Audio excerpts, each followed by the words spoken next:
Hello everyone, my name is Maysha Adigta and I'm currently studying International Relations at Binus University, and I'm making this video for my final exam in the course of International Migration, Governance and Rights, where I will be discussing about what I believe is the most critical issue in international migration today.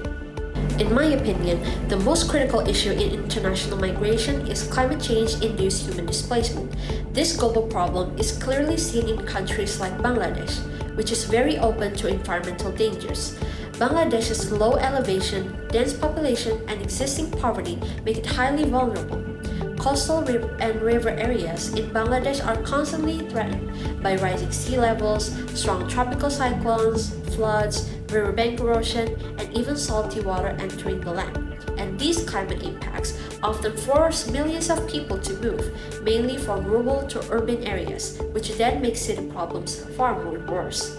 For example, fishers see fewer fish in the Bay of Bengal, hurting their income. Heat waves can also cause sickness. Riverbank erosion causes much land loss and displacement. From a theoretical view, I see this issue through a framework that highlights multiple causes, vulnerability, and migration as a way to adapt. And this also includes the push and pull factors. Climate hazards act as a strong push factors, forcing people to leave their homes. However, migration is a complex mix of environmental, social, economic, and political factors, not just a direct response to nature. For example, a drop in fish yields due to climate stress affects fishers, but non-climate factors like government rules, less profit, bank erosion, and large-scale commercial fishing also greatly affects their lives and push them to migrate. People are pulled to urban centers by the hope of better income, education, and job opportunities. And a key part of understanding this is vulnerability.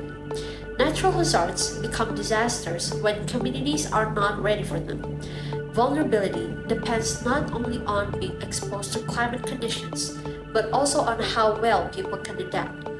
Poverty, lack of resources, and weak government systems make this vulnerability far more worse, especially for farming and fishing communities, whose lives depended on the environment. Also, moving is increasingly seen as adaptation strategy. It allows people to find different ways to earn money or improve their farming methods, showing it's a planned response to difficult situations. And as for managing this issue, Bangladesh has made a big improvements in disaster risk reduction or DRR over the past 50 years. The number of people dying from quick and slow onset disasters is much more lower now than in the 1970s. The government has actively invested in development and social changes through education, technology, and reducing poverty. And this includes improving early warning systems and evacuation plans and building infrastructure to provide shelters. Bangladesh has also included climate migration in national plans like the Bangladesh Climate Change Strategy and Action Plan or BCCSAP and the National Adaptation Plan or NAP. Local communities also adapt on their own, for example by installing tube wells for safe drinking waters, raising house foundations to deal with the floods, and even using solar panels for electricity. Financial support through microfinance and social safety nets also aims to build community resilience. However, despite these good efforts, this issue has not been fully managed, and major obstacles remain in finding the best solutions. The big and ongoing problem is the lack of formal legal recognition for climate migrants, or also known as environmental refugees, under international and national law. This means that displaced people often don't have enough rights or access to health programs. Other important obstacles make it hard to manage this issue effectively is money and government problems. Plans to adapt are often held back by the lack of money, inefficient government process, and even weak leadership.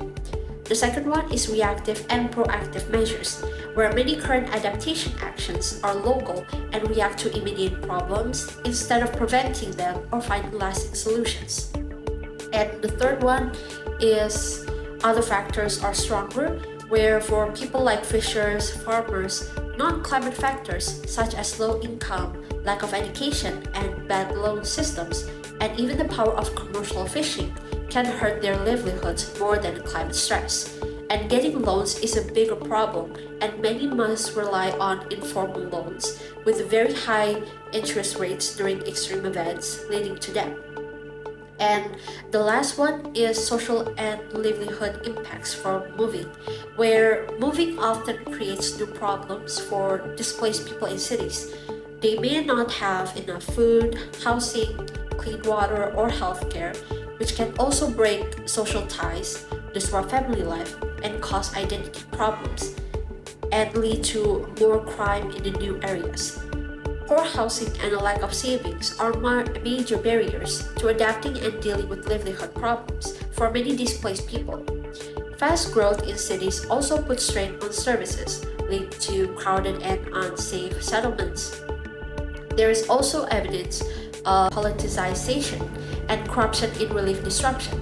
The integrity of coastal embankments has been compromised by human activities like shrimp farming, leading to prolonged waterlogging and salinization that hinder agriculture production. In conclusion, while Bangladesh has made a great strides in reducing disaster risks, the complex mix of climate impacts and social economic vulnerabilities continues to drive migration. Current management approaches are often reactive and lack of proper legal support, leaving millions of climate migrants in difficult situations.